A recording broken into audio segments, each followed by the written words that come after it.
Snip, snap, snip, snap, snip, snap. Hello, everyone, and welcome in to a Thursday morning update. My name is Connor Riley. We're going to throw to BA a little bit later here, but we wanted to update you on a breaking news story. On Wednesday night, Christen Miller had said that he would be entering the transfer portal. On Thursday morning, he had announced that he would not be entering the transfer portal and thus be staying at Georgia. I think this is a guy, and this movement shows a guy that Georgia could not afford to lose.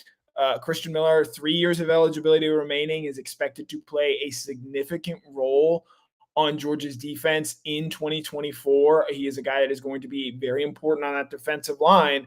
And when it came out last night that he was going to be entering the transfer portal, as you see on the screen here, got to finish what I started and stay with my brothers. I have unfinished business. I'm 100% locked in. Go Dogs. This is just, unfortunately, the nature of the beast, as Kirby Smart has said. This is not the first time this offseason that this has happened. In the December transfer portal window, Julio Humphrey and Daniel Harris, two cornerbacks for Georgia, announced that they would be entering the transfer portal, only for them to end up staying at Georgia. This is just something that is part of the transfer portal at this point in time. Christen Miller had a lot of suitors yesterday when he announced that he would be entering the transfer portal. USC was a name that had been very much mentioned. Florida State was another program that had ties to Christen Miller, but Georgia finds a way to keep Christen Miller. I have no doubt that NIL plays a big part of this. Christen Miller a few days ago had a post, which you can read in our story on DawgNation this morning. I can't sleep at night. I'm thinking about NIL. I think that kind of makes it clear where his priorities lie and partially explain why he was looking to enter the transfer portal in the first place. But Georgia ends up keeping a talented defensive lineman, someone that was going to help their team this year and someone who now will stick around to do so. I think the fact that this is a position of need on the defensive line where, look, Georgia's defensive line did not play up to its standard last year. And perhaps that was always coming, given you have 4 first-round draft picks off that defensive line in 2 straight years. And so going into 2024, this was a group that was looking to bounce back. And yes, you bring back Warren Brinson, you bring back Nas Stackhouse. Michael Williams going to be a more productive player at outside linebacker. But I think with Christen Miller, he's a guy that was not just going to play a big role for Georgia this season, but still had years ahead of him to potentially fulfill his potential. He was a top 100 overall recruited by the likes of USC, Ohio State, and is a guy that, because he's entering his 3rd year in the program, is a bit more physically developed. Yes, they bring in Xavier McLeod, a transfer from South Carolina this offseason. Yes, they signed 6 defensive linemen in the 2024 recruiting class, but Miller had put in the time in this program and is thus in a point where he is able to contribute and play, I think, a very impactful role for Georgia this season. So for Georgia to go out and keep him, one, I think speaks to how much they valued Miller, how much they realized he is important to what they want to do on the defensive line, and also just the need to keep him. But it speaks to a larger point of where college football is at this point. You're going to see this continue to happen. Christen Miller is not the first Georgia player to do this, to say that he is entering the portal and then announce that he is staying. I have no doubts that he will not be the last. And so this is just sort of the way of the world it is right now. And, you can understand Kirby Smart having the frustrations that he has had with it. As someone who has to cover this, I can imagine what Smart has to deal with this as a head coach and how frustrating that might be, that players are wooed every single portal window, not just offseason now, with the possibility of going and playing elsewhere. And mind you, Miller couldn't have even transferred within the SEC without having to sit out for a season. So the fact that this is still such a prevalent thing for Georgia, even in a world where, you don't have to worry about losing him to a Texas and Oklahoma, and Alabama and Auburn, I think just sort of speaks to the world that we are living in. I think you can understand why Georgia fans are frustrated. But even in scrolling through some of the comments last night on Miller's Instagram, you can understand why Georgia teammates are kind of confused and maybe a little upset about this, just given it seems like one day you're at the door leaving and then it's announced later, that you are in fact staying. And let's not beat around the bush here. Georgia's thrilled that Miller is going to be back for another season. He's going to play a very important role for Georgia this year. It wouldn't surprise me in the slightest if he's Georgia's most impactful interior defensive lineman. So I think that's a big reason why Georgia ends up keeping him. They know this defensive line is critical for them accomplishing what they want to go out and accomplish this season. But resetting things here, Christen Miller announced on Wednesday he was going to go enter the transfer portal, announces Thursday morning that he is actually going to end up staying at Georgia. So this is something that, again, and I think you understand why so many people are frustrated with this process. It is just the way of the world in college football nowadays, and it's going to continue to be this way. Heck, it might not even be the last time in this current portal window, which closes on April 30th, that something like this happens where you have a player say he's entering the transfer portal only for him to end up sticking at Georgia.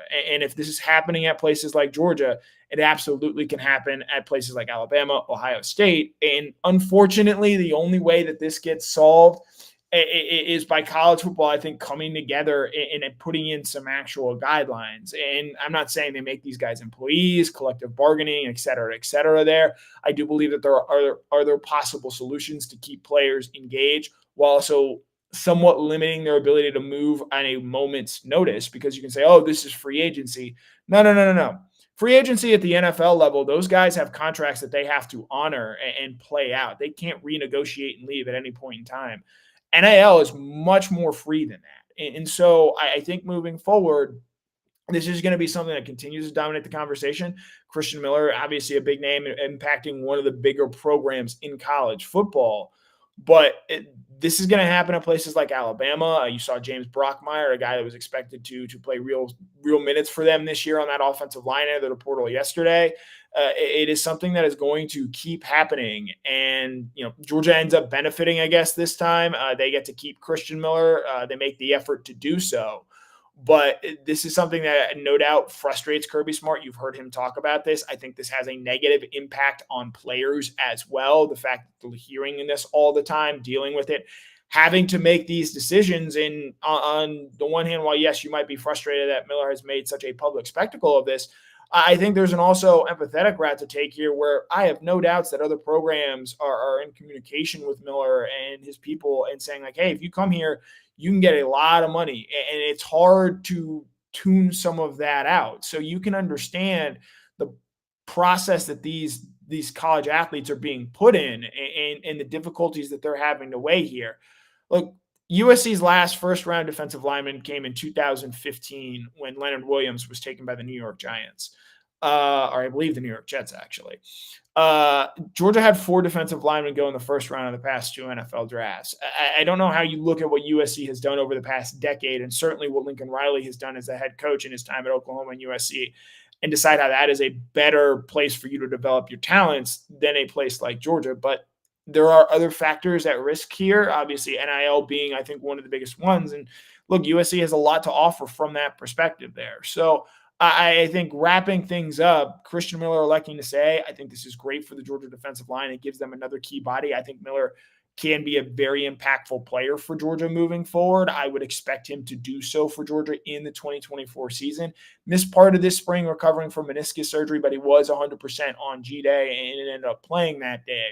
And so I think with Christen Miller moving forward, this is something where he is part of a larger trend. He is not going to be the last of his kind to say he's entering the transfer portal only to end up staying at the end. So right now it's good news for Georgia. They can still lose guys to the transfer portal. It is still open through April 30th. So you do have to keep that in mind there. One other note we want to touch on quickly here before we throw to BA. Jaden Rashada wrapping up his visit to Georgia this morning, the transfer quarterback from Arizona State. I think the important thing to note here, one, it's fantastic that Georgia already got him on campus, that his first visit was to the University of Georgia. I think that shows a clear interest both from Rashada's point of view, but also Georgia's. Look, we've known for a while that Georgia wants to get to 4 scholarship quarterbacks.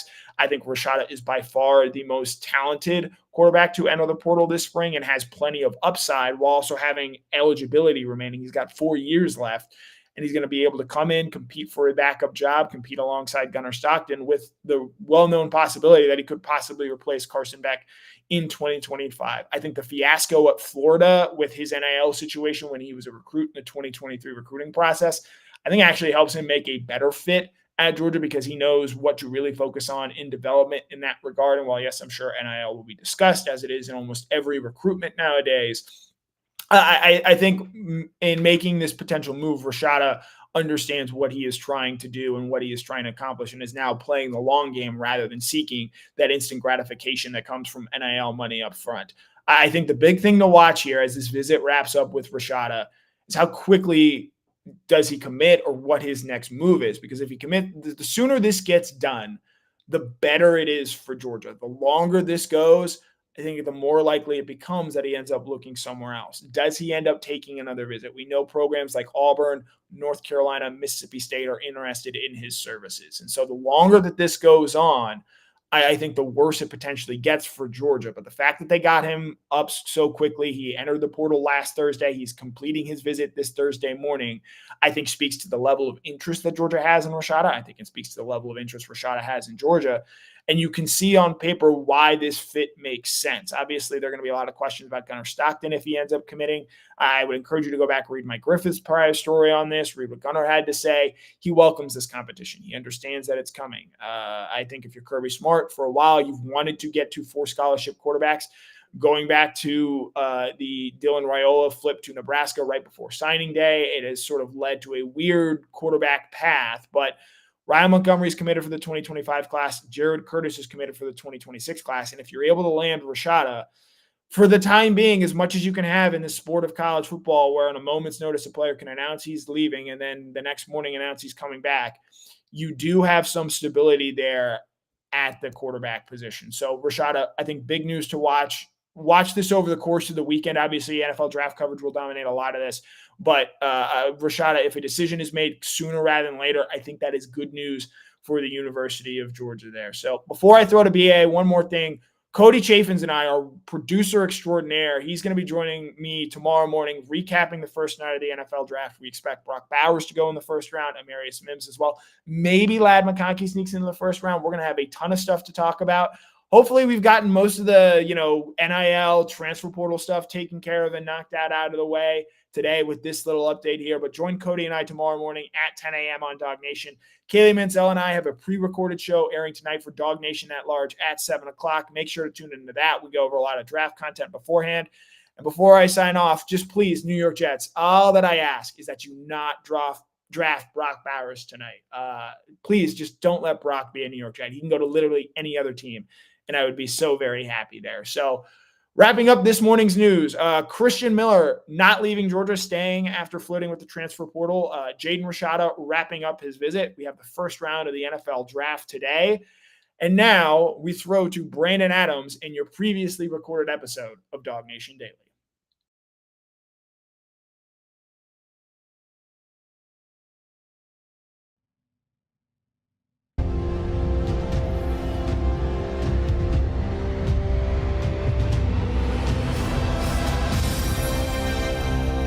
Good morning, Dog Nation. Happy Thursday. I am Brandon Adams, and this is DawgNation Daily, the daily podcast for Georgia Bulldogs fans, presented today by Merriweather and Tharp.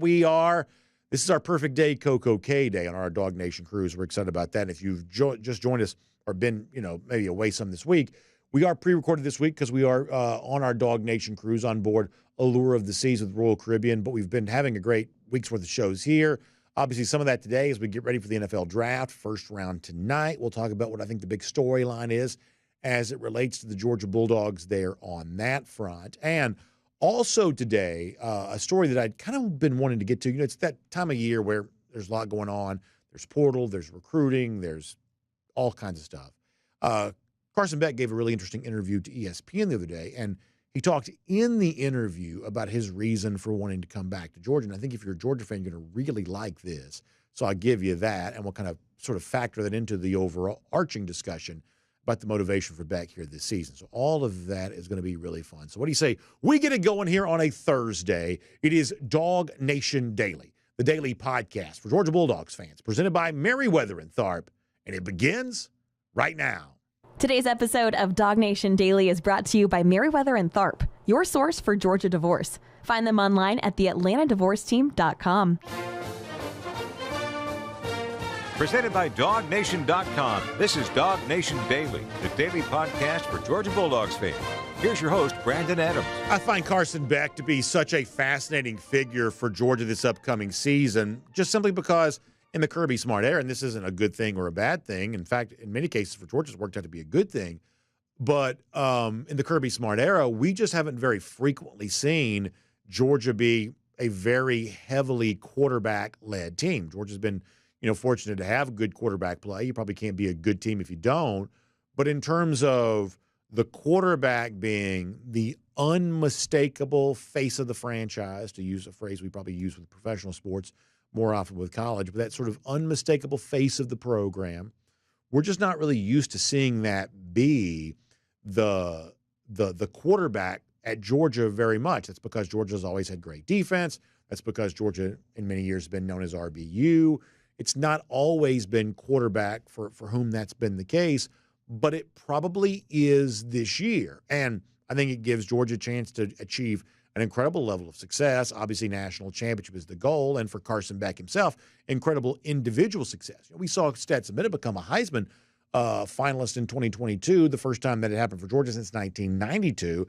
And we believe that Beck has a very reasonable chance of doing even more than that. Not only could he be a Heisman finalist, but he could actually win the award. And, Bennett went on to be a second-round pick, which for Georgia quarterbacks in most years is actually a pretty good level of draft success. This, by the way, is even predating Kirby Smart. Most successful quarterbacks in program history haven't always been, drafted, nearly that high. You got to go back to what Matthew Stafford in the 2009 NFL draft to find a Georgia quarterback taken the first round. He was taken number 1 overall, and it is reasonably possible that Beck could be that for Georgia as well this year. So the sky is the limit in terms of what Beck could do individually and what this team could do, collectively. And of course, that's true. And part of the reason why we know some of that's true is because if Beck had chosen to go into this year's NFL draft, the first round that's taking place tonight, there's at least some chance he could have heard his name called in the first round. And if not the first round, maybe the second round. And he could essentially by, tomorrow be beginning a journey of being an NFL quarterback and, maybe sooner rather than later, maybe a starter at the NFL level. And so instead of doing all of that now, Beck decided to forego that and come back to Georgia for another go of it. And Beck's been pretty consistent in talking about some of this. He said some of this way back at the Orange Bowl in Miami, and a few days ago had a chance to be interviewed by Chris Lowe, ESPN.com, and he sort of said some of that again. After a year in which Beck performed well enough, at the very least, he's a college kid driving a Lamborghini. Like, at the very least, we're talking about a pretty successful quarterback and the fact that his vehicle is well known. He's at least performed well enough to be a college kid driving around a Lamborghini. Well, how come you stay in college then? How come you just don't go to the NFL? And I thought Carson Beck gave the kind of answer to ESPN.com the other day that I think the Georgia fans are going to really like. Beck says, there was more I wanted to do here, more that this team can accomplish. Now, let me park on that just for a moment. Don't you love the idea that Beck kind of intertwines the idea of what he wanted to do with what the team can accomplish? Now, some of that may be a natural level of selflessness on the part of Beck. Perhaps that's the case. But I think there's also a practical reality at play here, too. That Carson, being a student of the game, understands that quarterbacks are judged a lot more by just the touchdowns they throw, by the stats they put up. They're judged a lot more than just by that. This is a position where winning matters too. That if you want to be the best quarterback, you better win, because if all you've got the stats and the no championships, there's going to be a little bit of a ding on your resume because of that. I believe that intuitively, even if he doesn't say it out loud this way, Carson Beck perhaps understands that, because in the same sentence there, he connects things that he wanted to do with things this team can accomplish. And quarterbacks are judged by how much they win. Beck tells ESPN he comes back because he thinks there's more winning that can be done. He goes on to say, and this is a quote, "I'd worked hard to get to this point, and I'd waited my turn. I didn't leave earlier when maybe I had chances to transfer, so I sure wasn't going to leave now." And I totally respect that from Carson Beck. Interesting quote there from ESPN.com of, well, why would I sort of stop doing this now when I've worked so hard to get to this point? And I would say about that, it sort of tells the story here of not just a player that can help Georgia here right now, But this is the kind of story that can become sort of the thing of legend. And the Carson Beck story could go on to benefit Georgia for a good number of years. You'll always go back and tell the story of it. Remember when Carson Beck came in for the class of 2020 and thought he was going to be the starter in 2021 when the quarterback got hurt, but he didn't. But he eventually became the starter in 2023, and then he came back to Georgia in 2024, and he wrote a level of history for himself that we'll be talking about for ages. It's the kind of perfect sort of thing that coaches love hearkening back on. And I do think that one of the reasons why stories like this do get hearkened back on is because they do have tremendous value. That back, if the story plays out the way we think that it could be the kind of legend and folklore that benefits Georgia forever, because when future Georgia players are asked to make similar decisions, Kirby Smart can look at it and say, and this is how it could work out for you, just like it did for this guy. The same way they do that with Jordan Davis. And remember we did the thing the other day about Kirby Smart not worrying about defensive stats because he points to the guys who've been drafted.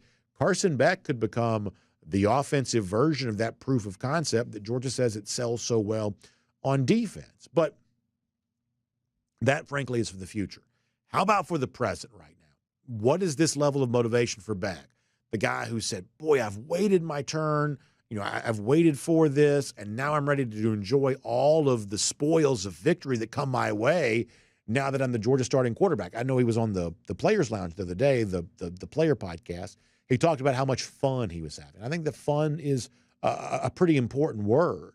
But around this idea of believing there's more accomplishments to be gained and more unfinished business, that's another phrase that Smart has used, I should say that Beck has used some this offseason. In that same interview with the Players Lounge, where he kind of expounded upon similar themes to what he touched on in the print interview with Chris Lowe and ESPN, Beck kind of talked about, that level of motivation and what it is that he wants to find out about himself, what it is that he wants to demonstrate about himself here this year. And much the same way that I believe that Georgia fans will like what Beck told ESPN, what he said in this Players Lounge interview going back a few months ago, I already know Georgia fans like that there as well. Let's get this as a reminder. Now this season, going into it, knowing that I'm going to be the guy, it's like, how do I, work even harder than I ever have before? And how do I still maintain that hunger, even coming off of a season where, I thought that I did well? It's pretty much just trying to eliminate any type of complacency, and then also finding, that leadership role and building these connections with all these new guys that we have. Because it's a new team full of new faces. Complacency is an interesting word because he's obviously not just biding his time for a chance to move on to the NFL next year. He is here for one final season, and that is for a reason.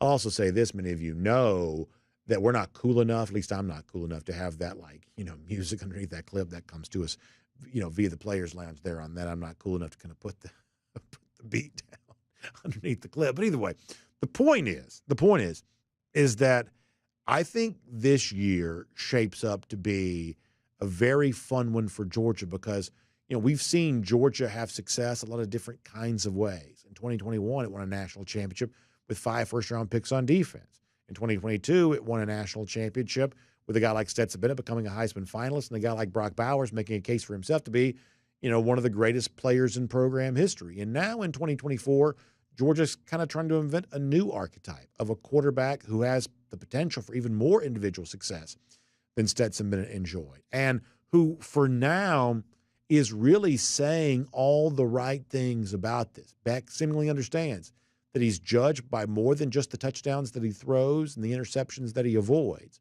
He's also judged by how much he leads his team to victory. And Beck clearly believes this is a Georgia chance that has an opportunity to collect a lot of victories. Otherwise, he wouldn't have returned. And as Georgia fans get ready to watch Carson go on this final journey here in a Georgia uniform, I think it's going to be incredibly entertaining. And I think the sky's the limit for what Georgia could be able to achieve on the field here this season. My name is Brandon Adams, and this is DawgNation Daily, the daily podcast for Georgia Bulldogs fans, presented today by Merriweather and Tharp. We're happy to have you with us as we conclude a pre-recorded show for us. Keep in mind this, that tomorrow, and many of you are kind of aware of this, it's a Friday. It's the day after the NFL draft. We're coming home from our DawgNation cruise on board Allure of the Seas. So for our podcast audience for tomorrow, we're not going to have a show. And the reason we're not going to is simply because post-NFL draft, it's just simply too dated. And given the travel issue that we have, we're not going to be able to pre-record one in time for you to be able to hear that the way you normally do. So we're going to take Friday off on podcast only. We're still going to be live on video tomorrow, recapping the first round of the NFL draft and looking ahead to the upcoming rounds there as well. Our colleague, Cody Chafin, is going to work with Connor Riley there on that. They're going to discuss all of the draft chatter coming off the first round and into the weekend. That'll be in this space on video at 10 a.m. So to recap, DawgNation will be on video tomorrow. It will not be DawgNation Daily.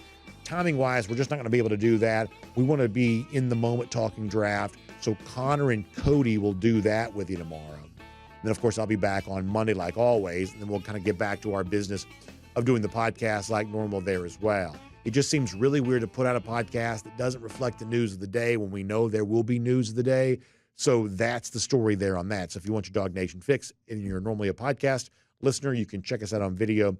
And, of course, we'll be happy to have you doing that. And, of course, back here again with you in normal format across all platforms on Monday. And, of course, all of this made possible today by our friends at Merriweather and Tharp, your source for Georgia divorce. I had a great conversation with Bob Tharp and his wife, Ashley. They came by to see us at the UGA bookstore a couple of Saturdays ago for G-Day. And, boy, what a fun conversation that was. And I was so happy to hear that as Merriweather and Tharp kind of expands out and becomes your source for Georgia divorce truly, with offices now outside the Atlanta area. They're in Savannah.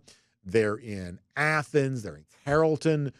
So many great new branches opening up. I'm happy to hear that because, as I've told you before, I really do believe that in one of the most challenging times that you could possibly face, if you find yourself going through the divorce process, being able to get the level of care and service that Merriweather and Tharp has been famous for, I just think this is an incredibly important service that they provide, and I'm so thankful to know that for you, it's out there if you need it. So I want you to check them out online, GeorgiaDivorceTeam.com. That's the website, GeorgiaDivorceTeam.com.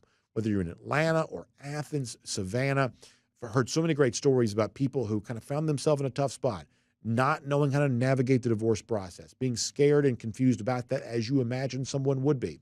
But having one of those attorneys from Merriweather and Tharp right there at their time of need, ready to help out.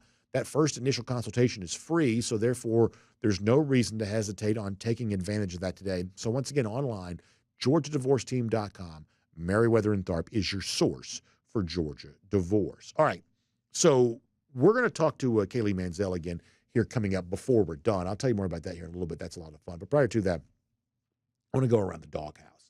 And tonight begins the 2024 NFL Draft. And I was mentioning the DawgNation Cruise a moment ago. This is not an ad. This is the genuine truth.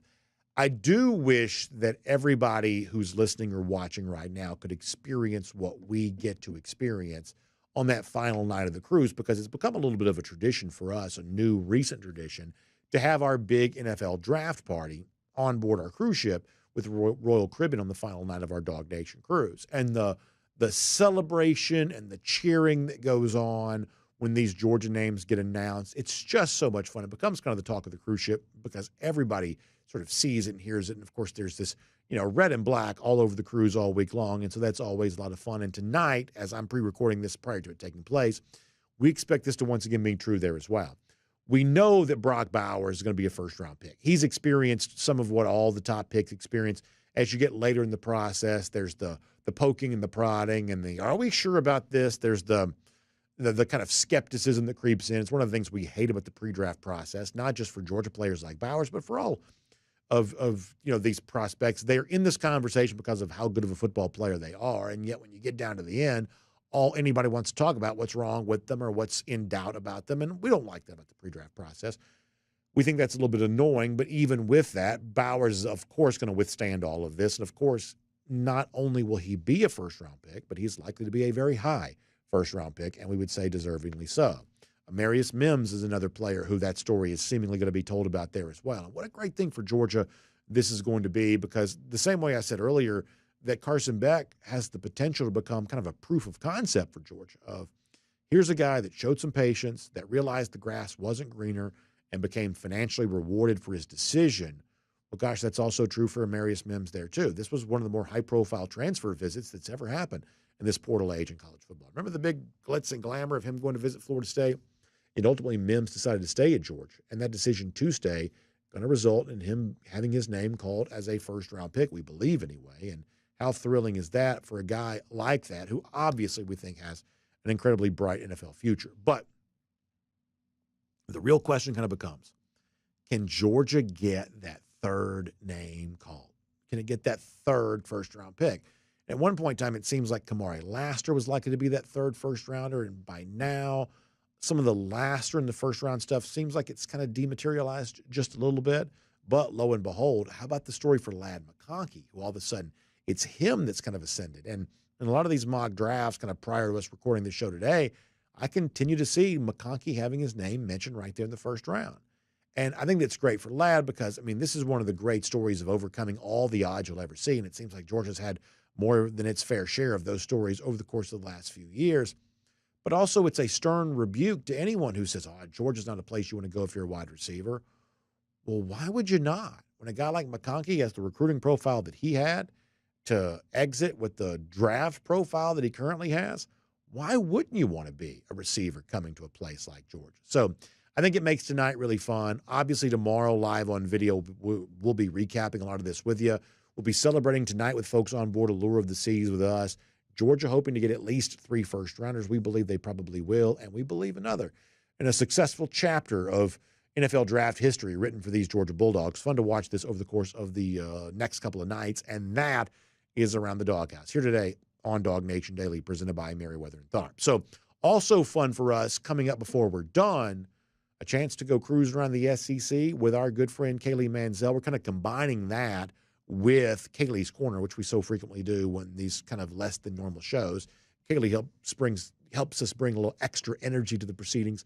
So she'll do that a little bit later on. She's had some really entertaining questions for me as it relates to the SEC here this week. So we'll do that coming up in just a little bit. But we got some more business to take care of before we get to that. So let's keep the conversation going here today on DawgNation Daily, presented by Merriweather and Tharp.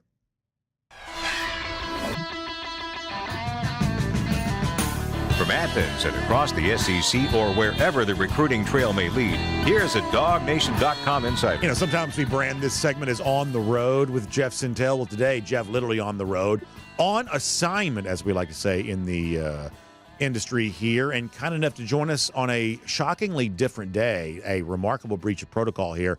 Normally, Jeff Sentell, a Friday guest. Today, he joins us here on Thursday. All of this for a good cause, as we are officially on the final day of our DawgNation cruise, which is sort of sad for current me to think about future me, knowing I'm sort of experiencing the last day on the cruise. But the good news, though, Jeff, is that I believe day 4 for us is, we know it's our NFL draft party, which is always a lot of fun, but it's also perfect day Coco K day for us there as well. And, Jeff, I know you like that as much as I do. So how much fun are you planning on having, and how excited are you about the cruise overall? But certainly perfect day Coco K here on this Thursday. Hey, Brandon, man, I tell you what, future me and present me, that all sounds really good. I'm going to make sure I know my Royal Caribbean Coco K intel here. I believe I'm going to spend a lot of time that day at Hideaway Beach, I believe. Hideaway Beach, I believe that's the correct term. Sure is. And then maybe might stroll by the beach club. But you talk about a busy day, Brandon, and it's a different busy day than traversing the perimeter of Atlanta and up and down 75, when you can say, well, I got a pretty good Thursday. I got to go to Coco K, got to go to the beach club, got to go to Hideaway Beach, and then I got to watch the NFL draft for the about 200 dog fans. I mean, that's a pretty good day. No, I would definitely say that it is. We are certainly excited about all of that. And obviously, still got some business to take care of here. So let's talk some UGA recruiting for a moment.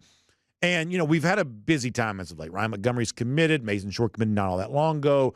Darren Akinabon obviously committed coming off of G-Day, and all that's been really fun. And there's always that sense among Georgia fans of, okay, well, what's coming next? So I did want to talk to you a little bit about what is coming next for Georgia recruiting. And I guess I wanted to start with this.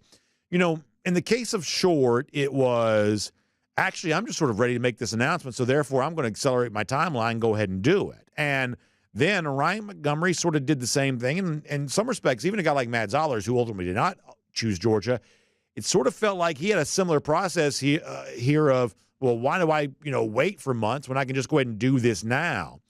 Is this just a couple of individual stories that are not part of a larger trend, or do you think that we're going to see a little bit of a fast-forward button pushed on other recruits in this 2025 class, and we may see a little bit more of a hastening of guys making announcements sooner than we thought? Like that word, Brandon, hastening.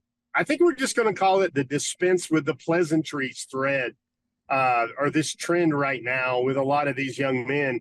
And a lot of them, Brandon, they tell me, man, they just that's really not their jam to go on a bunch of official visits. They want to find one school, go to that school multiple times, and have a lot of fun with it. I mean, that's really kind of the way they look at it. And I do feel that, Zollers was abrupt, Short was abrupt, and definitely Ryan Montgomery was abrupt, where it's like, what am I waiting for, Brandon? I think it's probably young people these days a little bit. I think it's also the oversaturation with recruiting at the same time. And it's funny, Brandon, sometimes life gives us market corrections. Remember those days like a couple of years ago when we thought, oh my gosh, what's unlimited official visits going to look like? And everybody thought, oh, these kids are going to be taking 8, 9, 10, 11. We're actually seeing a lot of recruits take fewer officials, fewer visits in general. Brandon, you asked me what's on the road ahead. A lot of these kids are just kind of chilling until June. That's when they'll take all their official visits, because that's when these colleges want to take a breath a little bit before they get out on the road, before they host camps and official visitors every weekend and almost seemingly every weekday in June. It's almost a pause button for a little normalcy. Really, I think the most active things you'll see on the Georgia front is you'll see new, let's call him Pied Piper, Ryan Montgomery, working receivers, working running backs, working offensive linemen, and you'll see a lot of that taking place. Ethan Barbour will be in the mix as well there, as Georgia's class will try to build itself from peer-to-peer recruiting just as much as staff recruiting. Now, let's not get crazy here. The Dogs are still going to recruit their turn signals off on the recruiting trail, but what I mean by that is that you're going to see maybe the class, guys like Short, guys like a Kinnebon, guys like Montgomery. Now that the class has more like 7 or 8 people, you're going to see more of that class try to build within each other. Yeah, that's really interesting. I also want to go back to something else you were saying a moment ago, where it almost seems like official visits mattered less than they used to. When Montgomery committed to Georgia, he did so with like an official visit to South Carolina, I guess scheduled. Now no need for that. In the case of Georgia taking Montgomery's commitment, it did so knowing it had an official visit on the docket coming up for Juju Lewis, also kind of casting some doubt around that. I would say that when Matt Zollers chose Missouri over Georgia, he did so without taking a ton of visits to either place. It's almost like it's become like the coaching thing where anytime you see the message on X or something like that about so-and-so coach was spotted at so-and-so place that has a job opening, it's fake because coaches don't visit places anymore. They do this stuff via Zoom, and they don't show up until they know they're going to that particular job. It almost seems like the actual act of recruiting players is becoming a sort of similar thing here, of the thing about enjoying the process and taking your 5 official visits and getting the steak and lobster dinner everywhere you're going to go. I don't know, Jeff, you live in this world. I just sort of follow it. But tell me, it seems like that stuff has less meaning than it used to. I feel like it does, Brandon. I feel like most of these young men, they have people kind of, I won't say clawing, but pulling at them in a lot of directions. That's their high school coaches, their high school teams. That's their sometimes it's church groups and youth groups. Sometimes it's the family vacation. Sometimes it's these cool Future 50, Elite 11, Under Armour type things where their summers are busy, man. And the thought of them just going to 5 places so they can travel to 5 places doesn't really seem as appetizing to them as they used to, especially, hey, they won't really need to worry. Hey, it's a free trip. Well, in a lot of cases, these free trips are going to come a lot easier now with the wages they can command with NIL dollars as a college football player. So I'm trying to think about how I want to phrase this question. Every time you and I have talked about the 2025 class, it's always sort of like gone back to me. My narrative, my theme has been in-state big men, offensive and defensive linemen in-state. This is the year to clean up with as much of that as you possibly can. My question for you is, do you see anything looming on the horizon that would kind of nudge that off the perch of being the number one storyline for the class of 2025? For me, this is all about, do you get the big men in-state this year or not? Do you get those best offensive and defensive linemen, or do you not? Do you see anything looming out there that might change that as the top talking point for this 2025 class? Yeah, I think that's a good thought, Brandon. I think it's going to come down to really 4 names, maybe not so much geography. But if Georgia somehow doesn't win the recruitments of a guy like a Cortez Smith and then a guy like a Juan Gaston, and then you've got the same thing with Elijah Griffin, and if Georgia can't win back Justice Terry, that suddenly becomes much different, because without those 4 names, then Georgia's not going to home grow the trenches in 2025, and they're going to have to scurry a little bit and kind of audible for what they're trying to do. I think the remaining additions to this class, it's really top heavy, Brandon. I mean, yes, sure, people would say it's okay to lose Juan Gaston if you end up with a David Sanders, perhaps. There's still some question there about Josh Petty and how his weight situation's coming on. I know he's told me he wants to feel confident and emboldened to be around 285, 290 pounds by the time his senior year rolls around. That's something to monitor. That's a little interesting compared to past years with past linemen, a guy getting his weight up to a certain amount to sort of qualify for that Georgia and SEC standard. I think the receivers are going to be very interesting. Georgia's got 2 in-state that they'd love to have. I think the bigger narrative there, Brandon, is it's kind of like a discussion and an examination on college football recruiting in general, in the transfer portal, in the NIL era. I believe the staff in Athens, like a lot of staffs across the country, thinks that, for lack of better English here, there's less of a flight risk when you take those in-state prospects because closer to home, closer to mom and dad. I mean, really, Brandon, it seems to me like, especially with Georgia, I've said this before, I know it probably sounds like hubris when describing this program, but I think now Georgia has reached the point where Georgia makes NFL prospects rather than NFL prospects make Georgia successful on the field. And sometimes, Brandon, I'm going to be honest with you, brother, it's something as simple as, hey, why don't we go get the guy that's more likely to not give us hassles in the portal, or not likely to give us hassles maybe after a great freshman year, saying, hey, what about me now? What about now? Hey, am I worth a little bit more now? I think these are all realities right now in modern college football recruiting. No, I think that's really interesting. In the time we have left, I haven't had a chance to talk to you about this, but I'm always interested in your perspective. You're watching the game from the field. What stood out to you about G-Day, Jeff? This is kind of away from just the topic of recruiting, but obviously a lot of these are players you once covered as recruits. What was interesting to you now a couple of Saturdays ago, Georgia's spring game? Most would expect me to talk about the freshmen here because number 4 and number 1, whose names don't really need to be attached to those jersey numbers, they look really good. They look really advertised.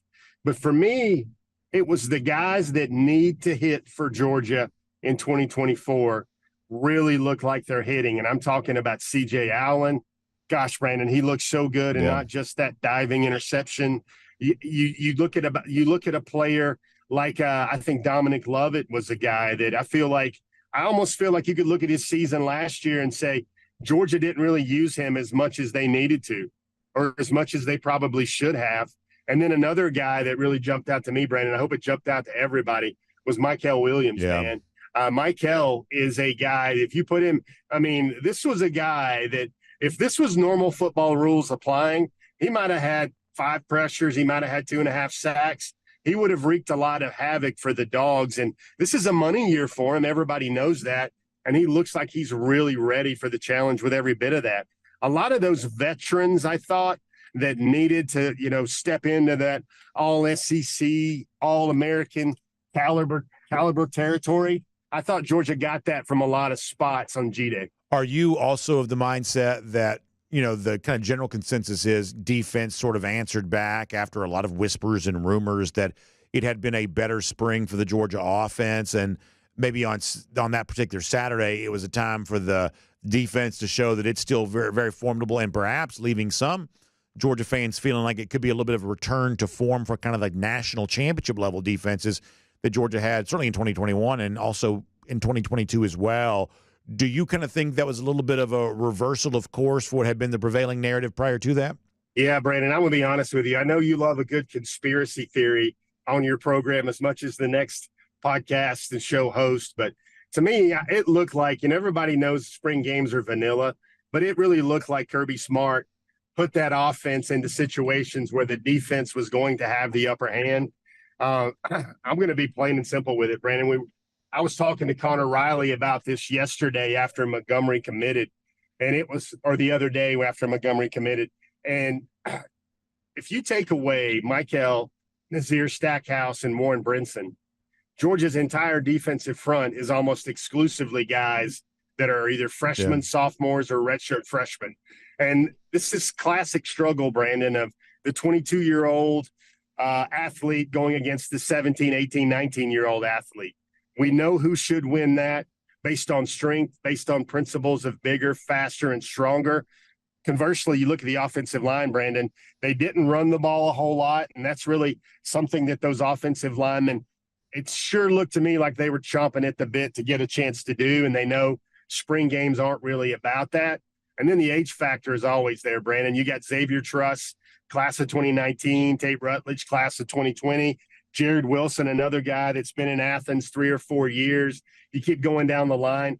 Dylan Fairchild and Micah Morris all been in Athens since the spring of 2021 or the summer of 2021. And it's no wonder why all those reports I was talking to Dalen Everett after the game about that. And I said, so was this a way for the defense to kind of clap back?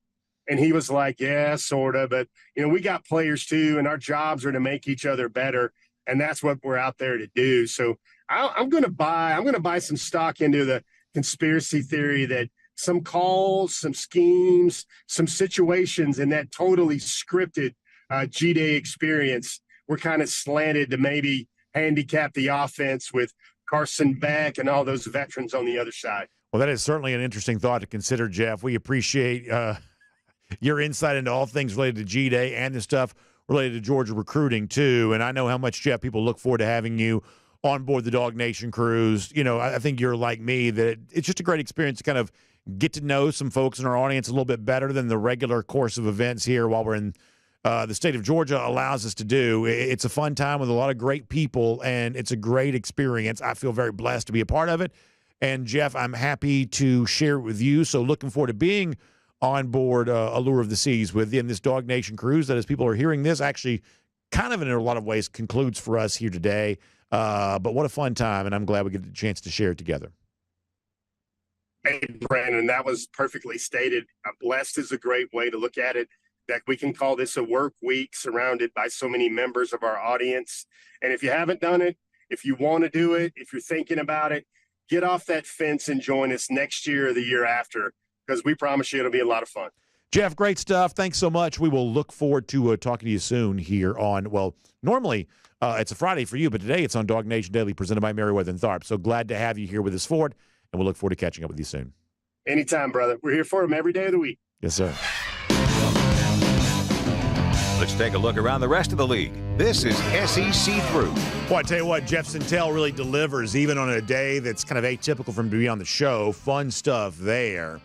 Speaking of fun stuff, as we talked about, it's also the final day of our Royal Caribbean cruise for DawgNation, as you're hearing us speak right now, which, kind of makes you a little sad, but as they say, don't be sad that it's over, be happy that it happened, and we are certainly happy that it is happening here right now. We want to remind you, you can enjoy the same happiness yourself here as, did I say that word right? Happiness? I feel like that's what I'm trying to say, happiness.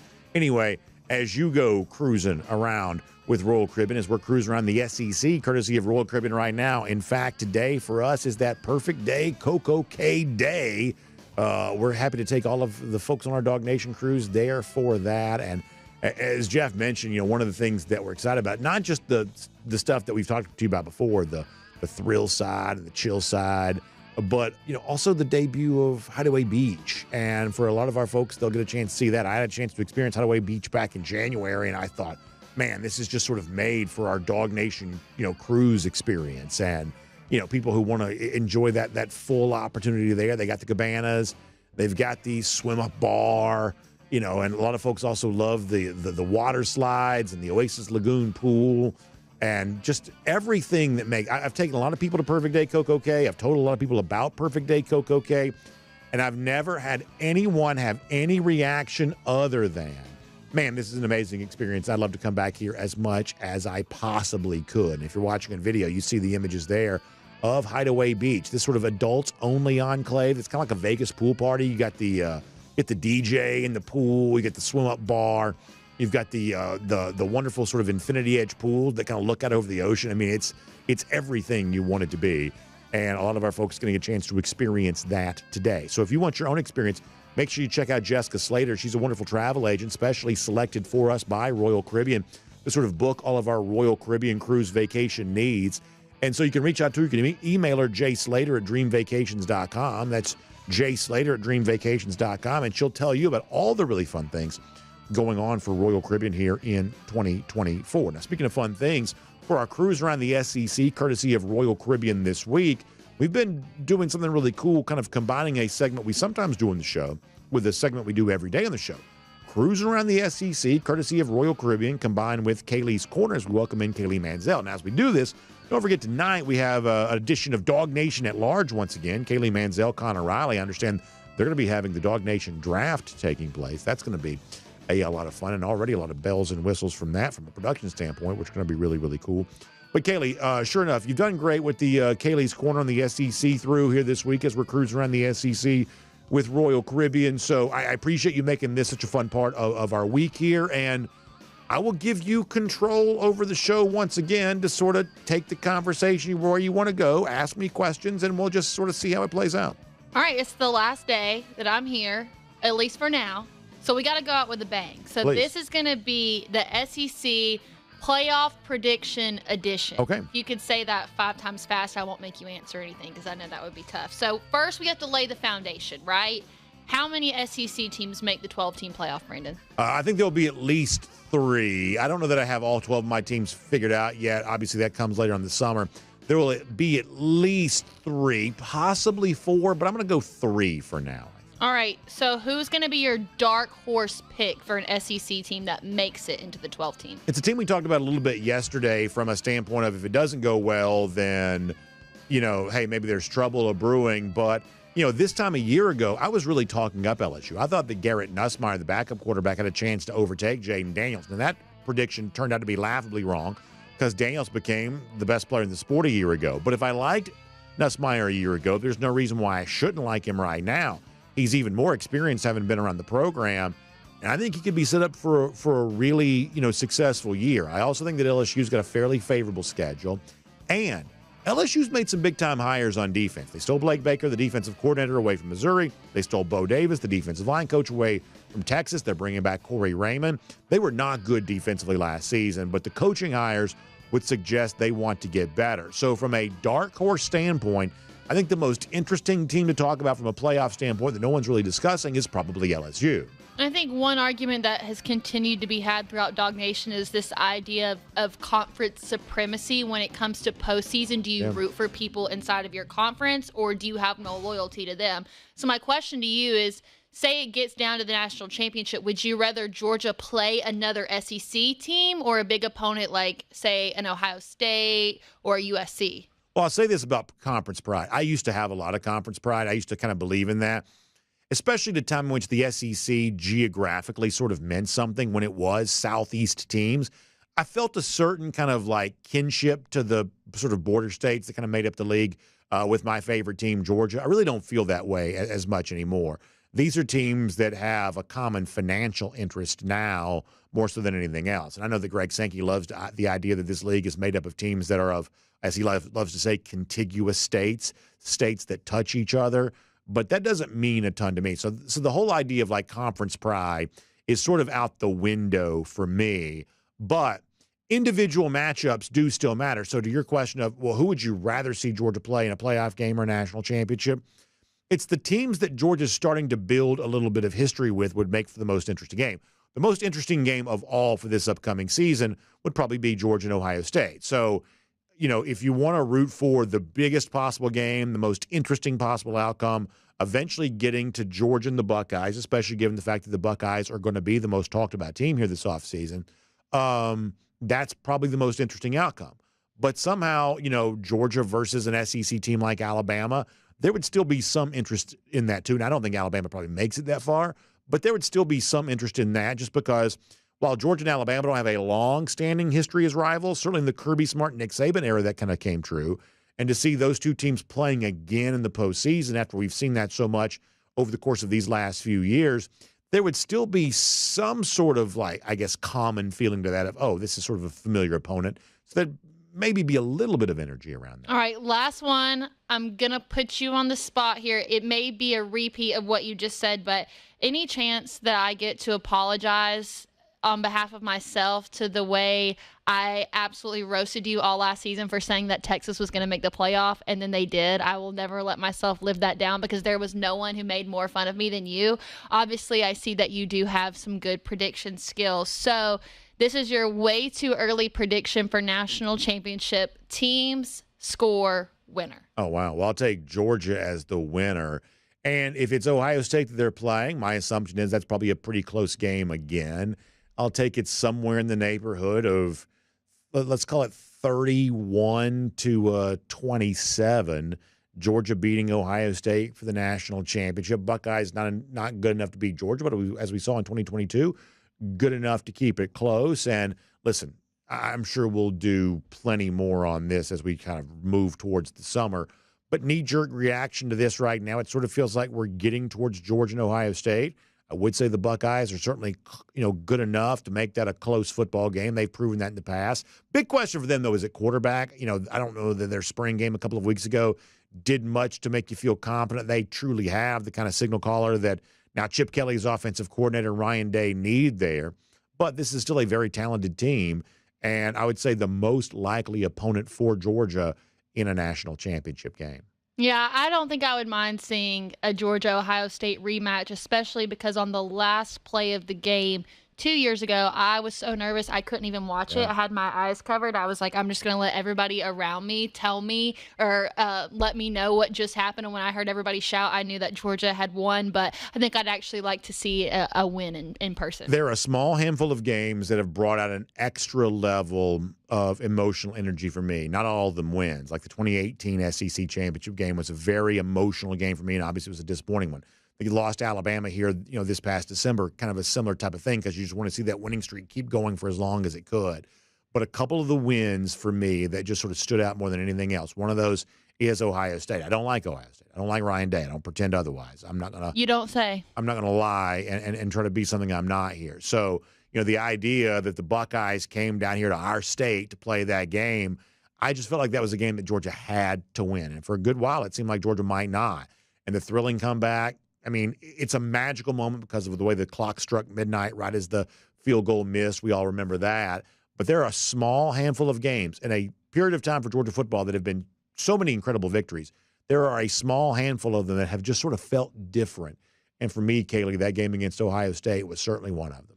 I think the most difficult part about that ending too is how the win didn't feel inside of our control. Like ultimately it came down to if he was going to make it or not that determined the outcome of the game. So I would like to see a potential rematch where Georgia stays in control of the game the entire time and there is no doubt left on the field. I like the idea of that. Kaylee, you've done a great job all week long.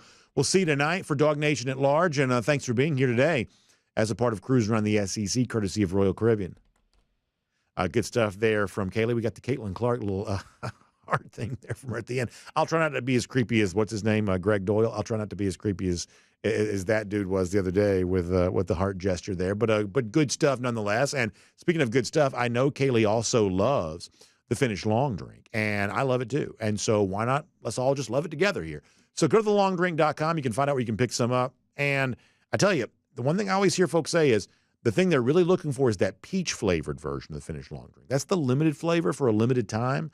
That is certainly a premium option. It kind of goes well with all the other varieties there, too. The long drink cranberry, I'd say that's probably Kaylee's favorite.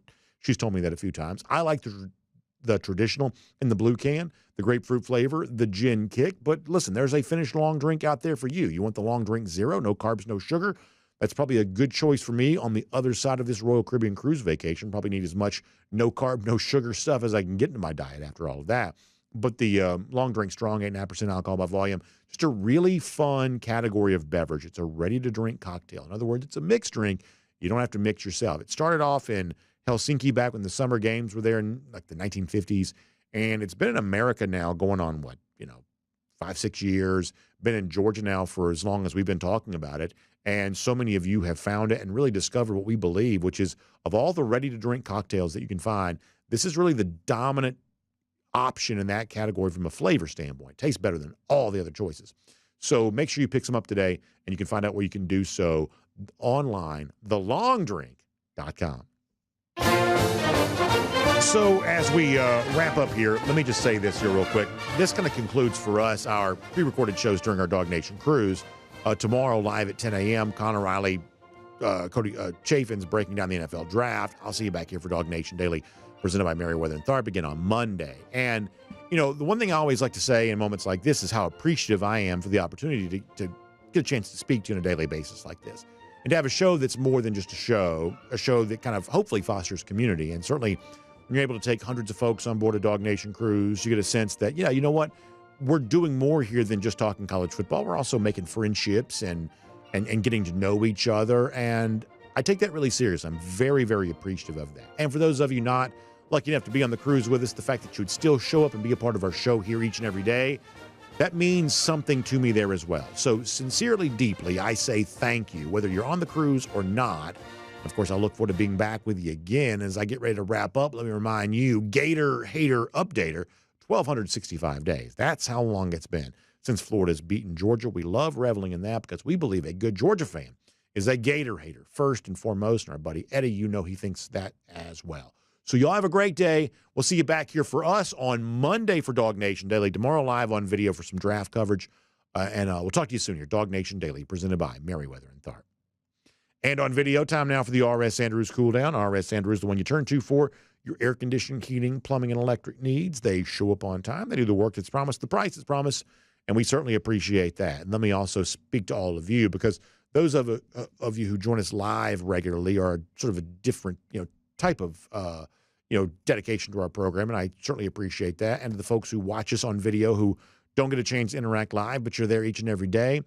As I said, I truly appreciate you all being with us and being a part of the show. And if I could charter enough cruise ships to put the entire audience on there and we would just all sail a big fleet of ships across the Caribbean, well, that's what I would love to do, because it's truly a great experience. And I wish I got to know each and every one of you as well as I do get to know the folks who are on our DawgNation cruise.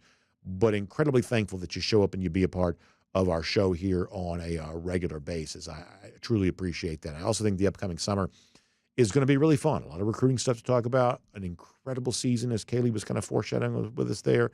There's some really good stuff on the way, and I can't wait for the privilege of speaking about it with you here on a regular basis. Let me also say a quick thank you to Kaylee, who you've seen, Cody and Jay kind of behind the scenes that have allowed us to do these shows here this week. Not an easy thing, especially when we have so many broadcasts around DawgNation like we do now.